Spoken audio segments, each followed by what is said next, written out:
The final Hit It Here podcast of the year. Just 5 games remain for the Seattle Mariners at the time of recording this episode, episode 27 of the Hit It Here podcast. A lot to talk about going into these last few games. The Mariners have a chance to win the division, they have a chance to make it the wild card, and they have a chance to miss the playoffs entirely. A lot of moving parts right now, but my favorite moving part is Joe. Joe, how are you? I don't know how I feel about that one.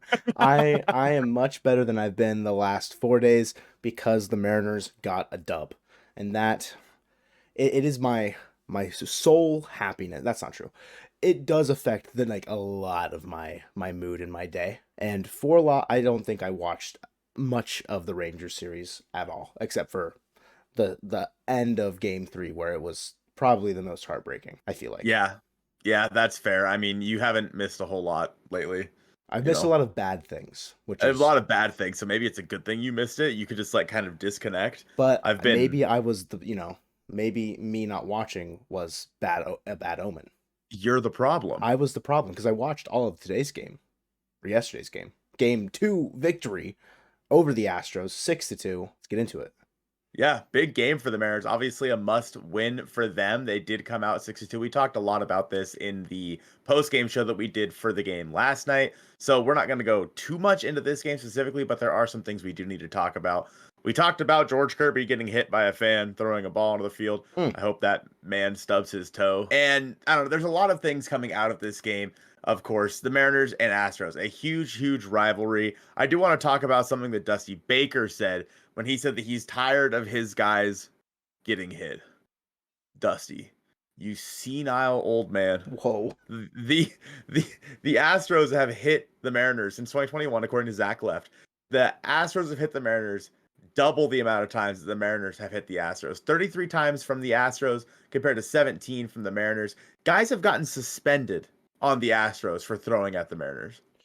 That's a yikes. There's no contest here, buddy. All right, maybe just keep yourself. We're gonna need you to clock out, Dusty. We're gonna need you to clock out. All right, just keep yourself over in the dugout.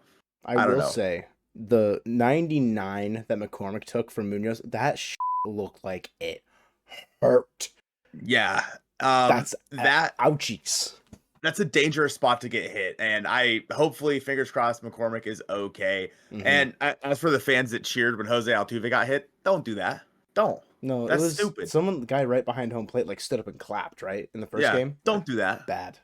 Yeah, you're just a bad fan. But no, McCormick, I mean, him getting hit. No, I mean that sucks. That really does. I remember Braden Bishop years ago got hit, and I think he lacerated his kidney or his spleen or something like that, and actually almost died. So. Yeah, so hopefully, hope the best for McCormick. He's having a really good year. Hopefully it doesn't keep him out too long. I hope it keeps him out today. And that's it. And then, maybe he goes back and plays in the Diamondback series. But speaking of the Diamondback series, if the Mariners beat the Astros today, so on the 27th, and then they split the 4-game series with the Rangers, the Mariners would be in the playoffs unless the Astros swept the Diamondbacks. Yeah, the Astros would need to sweep because then they would end tied with us if they don't at best. And obviously we know that we hold the tiebreaker over them, have held it even before this final series in September because we dominated them earlier in the year. It's tough because banking on other teams to help us out. You never want other teams to have to win for you. And yesterday, that did happen for us. The Angels beat the Rangers, and the Yankees pulled out a win against the Blue Jays, and obviously we did our work against the Astros. So Tuesday, the 26th, great day for the Seattle Mariners. I am hoping the same is in the cards for the 27th, because the more ground you can cover before that final the final 4 games, the actual last stretch, it's going to be massive. Mm-hmm. And again, winning the division, at this point, I'm not going to hold my breath. The division is the cherry on top if you somehow make it. Just make the friggin' wild card. You have the opportunity to do that, and you honestly, your fate was in your hands, and you blew it. And now you have to rely on teams like the Diamondbacks for this to go well. And but as long as the Mariners continue winning, and if they win tomorrow and they somehow find a way to sweep the Rangers, hey, they win the division. Cool. Awesome. Yeah. But you're going to have to rely, more than likely, you're going to have to rely on some help from the Diamondbacks. And let's not get too ahead of ourselves. This is one win in this 10-game stretch. Right now, the Mariners are 1-4. Yeah. There's still As weird as it is to say, there's still a lot of baseball left to be played. And this conversation is going to be changing every single game. After every game, it's going to change to, okay, here's what you need to happen now. The Mariners could be eliminated from the division as early as Thursday. I think it'll probably go up, mathematically speaking, to the last day or the second to last day for the wild card. Yeah. So, I mean, that Saturday and Sunday already sold out. It's going to be electric in the electric factory. And yeah, there's a lot going on. Framber Valdez today versus Bryce Miller. Speaking of hit by pitches, Framber Valdez, we know how much he likes to hit guys He's when gonna things get don't go his way. angry again. Yeah. So what do you think the Mariners need to do against Framber to win today's game? I think if Cal has another great game at the plate, it's going to be big dubs. And if he can nab another, caught stealing like he did in the second game, just dynamite throws from Cal from behind the plate. It's been amazing. Teo, he can make another amazing catch. That would be sick. But in reality, I think you need to jump Framber early, because if you let him get settled in, that's when he is at his best. He can start working the ground balls a lot more. He's gonna get his swing and miss on, like, he's got a good repertoire. But if you can get him rattled, that's when he starts to get wild and erratic. And hopefully the Mariners are showing that they can be patient. Like, I feel like they were pretty patient in the second game. Overall, they were seeing the pitches that they wanted to hit a lot more, whereas they weren't pressing. They weren't trying to chase that pitch. They were letting the pitch come to them. So just try and work Framber as much as you can. Because we say that every single time. The reason why, it's because it's a recipe for success. If you can work the starting pitcher and get him out of his comfort zone, you then will enter into your own comfort zone at the plate. You will be in the driver's seat. And when the Mariners hitters are in the driver's seat, I feel like there's so much unlocked potential, as opposed to when they're pressing and when they feel like they need to get the hit. It's like, no, you can have the hit so long as you are in control of that at bat. And I think that with the Astros, it's not like the Rangers where it's like get to their bullpen. Obviously, it's you got to get to the guy on the mound, just the guy in front of you. It doesn't matter who it is. You got to get to maybe you want to get to Rafael Montero, but anyone else, Sure. So I think that you really need to get the top of the order going. Julio has not been very good. JP's been all right lately. Cal's been good, but you really want to get guys like Gino going. I think he was down in the 6th hole, I think, in Tuesday's game, obviously Ty in the 8 spot. So these are guys that at the beginning of the year were hitting 3 and 4 for you, and now they're hitting 6th and 8th. Obviously, JK has had some really, really good at-bats. I've been very, very impressed with him. We'll see if Scott decides to run him out there versus a lefty. I don't know. I hope he does. I swear, if we see Dylan Moore in left field, I'm going to lose it. I mean, if he's out there, maybe Jared's DHing. Maybe. No, DHing, maybe, yeah. Yeah, either way. What do you, to get away from the lineup just for a second, and then we can go back to it. Are you worried about Jared's power right now? Maybe, or like the lack thereof? He's mainly just been hitting singles. You're not worried about the power not being there yet? No, I'm not worried about it. I think that's something that it'll come. There was someone in our comments like, well, Jared hasn't hit a home run since like June. I'm like, yeah, well, he was out for half of that. Yeah. And he doesn't need to. He's putting up the best at-bats on the team. I don't care how you do it. Like, I don't need you to go out there and hit a 500-foot home run. And when I look at the injury, you get your power from your legs. He obviously hurt his foot. It's going to take some time to get over the mental block that he's going to have trying to, whether it be turning on that back foot or what have you, trying to swing for power. And it's there, of course. It's always there for Jared Kelenic. But I don't know. As long as he's producing, I could care less if it's with a home run or what. I mean, if he's driving the ball to the gap, which he has done, cool. I'm down for that. So I don't know. It doesn't necessarily matter to me. I think that's something that we'll need to more look at next year and see what the heck, like, did something happen here? Obviously, he can work on it throughout the offseason, but over the next 4 or 5 games, as long as he's producing in some way, I could care less if it's a home run.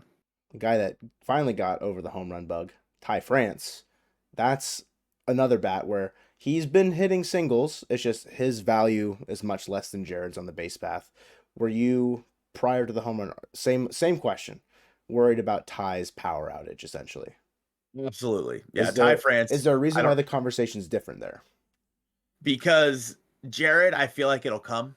Okay. Like Jared, he's coming off an injury, what have you, and he's still putting up good at-bats. Ty France isn't even wasn't putting up good at-bats. He's been putting up way better at-bats in the past week or so. Okay. So if he can get hot the rest of the way. But Jared's still being productive at the plate for the last 4 or 5 months. We haven't seen a productive Ty France. And he's a guy who looks at times completely lost at the plate where Jared's still going to be able to run into one. Maybe he's not going to, always hit 30 home runs a year, but I still am very confident, even with the Kelenic we see right now, that he could still hit 20 plus. Okay. Whereas Ty, I think that, I don't know, the guy that we saw last year hit 20, I don't think that guy's in there anymore. Like, I don't know what's going on. I mean, maybe he flips it around. That's a conversation for the offseason about, should we stick with Ty France? Totally. But yeah, I don't know. I'm definitely more worried about Ty, but I don't know. I'm not really necessarily worried about anyone. I'm just taking it day by day right now. I mean, reasonable. So, lefty on the mound, Framber. Ty was batting 8th against Javier, the righty. Obviously, it's going to be the righty lineup. We already talked about it, hinted at a little bit. We might see Demo. We might see Haggerty. We might see Caballero. I know you're making a gross face. Does Ty move up in the lineup after a 2-for-4 game? I think so, especially because he's been smashing lefties all year. I mean, his splits are so crazy this year. He has been a lefty killer, but right-handed he hasn't been able to do anything. Against right-handed pitching, he hasn't been able to do anything. I wouldn't be shocked to see him in like the 6th spot. Mm-hmm. I don't think I wouldn't say you move him up to like 3 or anything like that, obviously, but I think it has to be like 5 or 6. Yeah. Yeah, the lineup will probably be, JP, Julio. I mean, maybe Cal at 3, maybe Teo at 3 versus a lefty. I'm not sure. Yeah. And then probably the other one batting 4, and then Gino likely 5, Gino. 6. Yeah. Yeah, I would agree. So, and then maybe Kelenic. Hopefully Kelenic. Yeah. I'm okay with you throwing Jose Caballero in at second base. I mean, Josh Rojas has been good recently. Yeah. So I'm not willing to take the bat away from him all that much. And honestly, Jose Caballero hasn't looked that great offensively. But, I mean, he has historically hit lefties well in the minor leagues and whatnot. So I'm willing to give it a shot. But first sign of a righty even warming up, I'm putting Josh Rojas out there. Yeah. I mean, they did that. They tried to do that in game 2 with Demo, and they brought him in when Ford was up to face a lefty, and it was not a great at-bat. And same thing with Canzone later. I mean, he kind of got screwed over on one of the calls. Anyways, he didn't look like he was fully prepared to even take a swing, which is unfortunate for him. The one opportunity he got in game 2. If you had to pick either Demo or Haggerty, if you're saying Caballero is going to play second, Demo or Haggerty in there tomorrow, because it's not going to be Ford, it's not going to be Canzone, permitting Kelenic playing again. I hope he does. Who are you picking?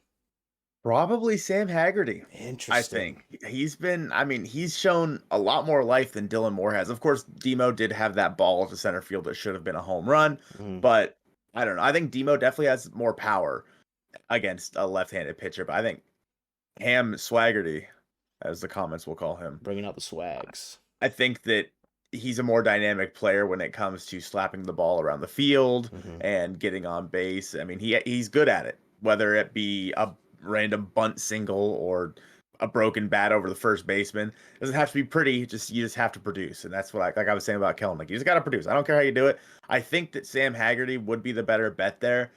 I don't feel confident in either of them. Yeah. Put Luis Torrens out there in right field. Thoughts? I mean, I'm not going to say no to some Luis Torrens action. Maybe he can, have another.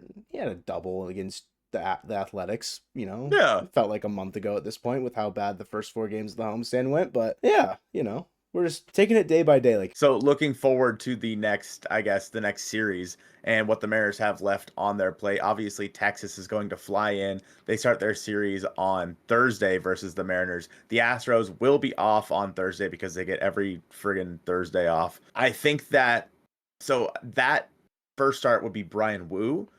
I don't know. Do you skip Brian Wu? Do you in that start reslot? Do you reslot? Which you don't have a chance to, obviously, without there's no off days or what have you. Yeah. But so it should go Brian Wu Thursday, or no, I'm sorry, Logan Thursday, Brian Wu Friday, and then Castillo Kirby. So I don't do you reslot? Maybe move Castillo up to Friday and then Kirby Saturday and then Wu Sunday. Maybe I don't know. I think it depends on if you win the next 2 games. There was talk about moving Logan up for today's game. I don't know if that's necessarily smart. It could be because, this feels like a must-win game today for sure. I would rather potentially go Miller, Gilbert, Castillo, Kirby, and then maybe piggyback Miller and Gilbert for the final game if you're like that's where you have to win. And maybe allow like Miller, Gilbert, Wu to like take 3 innings each in that final game. Mm. If you are not in it at that point, that could be something that I could entertain, I guess, if we're really trying to get, tactical with it. But I think the results of the final game in Houston and the first game in Texas will define where Castillo and Kirby pitch in that final 4-game stretch. Yeah, because again, you're pitching at the moment you're playing for the division. It's possible that, you get Texas out there, they win the division, and then they play their hangover lineup. I mean, You that know what I didn't mean? work for the Dodgers series, but Yeah, but the Dodgers are way scarier. we You can know what we I mean? can we can pretend like that was a good thing that happened for us, as if it wasn't the most demoralizing loss. One of them, you know, That was pretty it was bad. pretty bad. Yeah. 5-1 against the Dodgers punt it lineup. So I get what you're saying. Like if the say the Rangers had swept the Angels and kind of like ran away with the division, kind of rested their guys for the postseason in those final 4 games, I doubt they would have done it because just like competitive baseball, right? You're against a division rival. Maybe you would have seen like the ability to reslot or not have to at that point. I don't know. There's a lot yet to be seen with only 5 games to go. There's Hmm. so much that can happen, it feels like. And it's really only we've only talked about the AL West, but the Blue Jays also still exist as well. That's another, fold in this. And they've got a tough series against the Rays to round it out. It's going to be a wild final stretch. Yeah, I mean, the Rays obviously still duking it out with the Orioles for first place in that division. So Mm-hmm.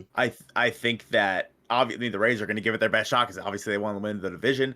The Blue Jays are trying to keep themselves in the wild card race. I mean, I think the Blue Jays probably make it. I mean, I'm pretty sure. What are they up by right now? 2, 3 games? Like I I think Fangraphs have their playoff odds entering today at 98%. the toughest road to take would be catching the Blue Jays, in my opinion. Like Yeah. if they lose out and the Mariners win out, then yeah, We are 2 games behind them. Yeah. yeah. So because obviously the Astros, you're a half game behind them. Mm-hmm. The Rangers, you play them for 4. So I think those are 2 avenues that it's a lot easier to see the path Yeah, for sure. of how it could happen. You kind of control that. Whereas the Blue Jays, you don't have any control over what happens in that series. So I don't know.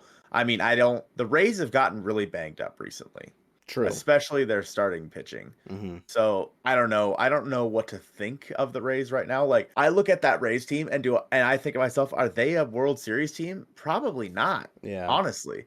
Like the fact that they've played so well this year, I would take the Orioles over the Rays 10 times out of 10 right now. The avenues of where all these teams are going to be competitive, like it's all just a mixed bag right now. Yeah, I mean the Brewers just clinched as well. I think On a who else loss. clinched? Yeah, right, on a loss. Who else clinched today or yesterday? Red October, Phillies Yes, clinched the yes, playoff yes. spot. Mm-hmm. Right. So is the National League almost figured out? They have like what, one wild card spot to get figured out right now? Are Yeah, the divisions? divisions are solid. So Atlanta, LA, and Milwaukee are all sorted. Philadelphia has a wild card spot locked up no matter what. I don't know if they've locked in the first wild card, but Arizona currently sits in wild card 2, 1 game up on the Cubs. Cubs are in wild card 3, only a half game up on Miami. Now the Cubs lost a very brutal game. I don't know if you saw it. Seiya I dropping did. that ball against Atlanta. It's Yeah. just terrible. And Miami, Arise hasn't played in a long time. He's sprained his ankle just like shagging balls, I think. During warm-ups. He's obviously been a very important piece to them, but whether it comes down to Miami or Chicago, it'll be close. Mhm. But same, you talked about it earlier. We need Arizona to help us out in Houston. They're only 1 game up on the Cubs, 1.5 on Miami. They're gonna want to play till the very last game, no matter what, because that's a big thing to hold on to that playoff spot for Arizona. So could they take it to Texas? I believe so. I think they have the potential to do something like that. Houston. I said Texas. Same thing. If I see Paul Sewald close out the Astros to clinch A Mariners postseason berth. A Mariners postseason berth. I'm buying a Mariners Paul Sewell jersey. I'll buy an Arizona Paul Sewell jersey. I don't There we care. go. Perfect. We'll have a little bit of both. Yeah, Yeah. because that would Icing on just the feel cake. so good. Yeah. I mean, he already said we got you PNW once. Mm-hmm. You know what I mean? So Yeah. let's do it again. Run it back. As for the pitching matchups that the Rangers are gonna throw out there, I'm pretty sure we see Jordan Montgomery. I mean, it's a 4-game set. You know, we're only gonna miss one of their guys. I think they had a bullpen start yesterday. Mm-hmm. So we're gonna see Jordan Montgomery. We'll see. Probably see Evaldi again. Yeah, we'll probably see Evaldi again. And then who am I missing here? Who is the fourth guy? Oh, I think they moved Martin Perez back into the rotation. They right? did. Yeah, they did. So probably Martin Perez. None of it is announced on like MLB.com, anything. Like for the Mariners, it's not announced. The Rangers is probably not going to be announced because really, like, again, depending on how today's games go, we will see shuffling of rotations. I mean, the Astros did it for this series against us. They reshuffled and reslotted, so we'd get Verlander, Javier, and Valdez. Obviously, Verlander put us in a coffin, it felt like, and then we rose out of it against Javier. Whether or not we, are still standing after Valdez, it's Dusty. You're a bastard for doing that. Okay, but you got to you got to beat the best to, get to this point. What the Rangers throw out, what Bruce Bochy decides to put us up against, you can only do it just one game at a time and just play the rest of the way. Cal had a very good quote before today's game. Just he would rather not be anywhere else other than right here, trying to, put the team in the best spot to win. Good vibes from Cal. Great leadership qualities out of him this year. He has grown a ton, I feel like, in such a short amount of time. And obviously all the fans love him. And Cal, he's been very, very good. It'll be interesting to see what he does against the lefty. And I mean, we know his right-handed bat's on his power side, but I have breaking news. Lay it on me. Eugenio Suarez has new decor over his locker. It's a neon sign that says "Good vibes only." Oh, it's GG. It's over. Easy. GG. Yep. Mariners win the division. Yeah, thought it out. That's all it took. Yeah, I mean, realistically, the Mariners also shuffled their rotation just like 2-3 weeks ago. Shh. But it was fine when we did it. Don't worry about it. It was fine. I think it's interesting that you face Bruce Bochy, then Dusty Baker, then Bruce Bochy, and everyone's talking crap about Scott Service. But hey, they're all right, one neck and neck. Yeah, I mean, 2 Hall of Fame managers and Scott Service. If he stays as the Mariners manager for another 4 or 5 years, permitting the team's performing well, he will be the most winningest manager in Mariners history. He will pass Lou Piniella in wins. I'm sorry, you just literally, our entire YouTube comment section is now filled with degenerates. Why would you do that? So everyone wants Joe Madden to be the manager? Yeah. So the stretch, the stretch for when he was in Tampa Bay is 1 year more, I think, than Service right now with the Mariners. Obviously, the Rays, I think, had 2 more postseason berths, and they won a pennant. But overall wins, I think Scott next year, the Mariners have to win like 130 games to tie Joe Madden's record. Like overall, across 9 years with the Rays when he was there. He's not that far behind Joe Madden in terms of record and performance, I feel like. And it's a different MLB now because the wild card. The rules, the game's the game. He did not help the Angels. Would Scott Service have done a better job in the Angels? I have no idea. Right? There's no way to know. But not every single thing that goes wrong with the Mariners roster and the team playing the game falls to Scott Service. Sure, you could blanket blame the entire team to certain degrees. The lightning rod, the scapegoat, always being Scott, it's just a bit silly. Like, take a step back, realize game 1, Julio drops the ball in center field, grounds out, double play. But God forbid you say Julio was bad that game. Yeah, but because Julio had a phenomenal August and like is a 6-WAR player. It's very one-sided a lot of the times, it feels like.